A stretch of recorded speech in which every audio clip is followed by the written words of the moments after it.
Usted, como el presidente del país, tú tienes que decir algo para nosotros. Para nosotros,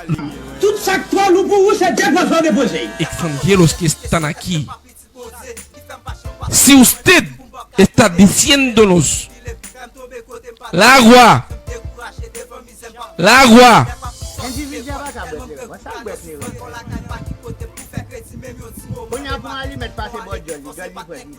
el internet, ¿cómo queremos escucharnos? Queremos escucharte. Quand les verbes se suivent, les secondes se mettent à l'indicatif présent. Decirnos qué vamos a hacer por arriendo, por la casa que estamos arriendar. Usted tienes que decir algo, porque usted es el presidente del país. No se olvide.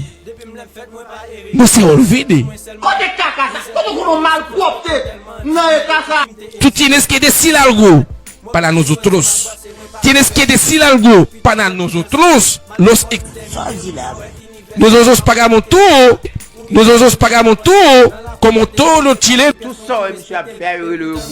No, pero usted tiene que decir algo para nosotros. Porque nosotros pagamos todo.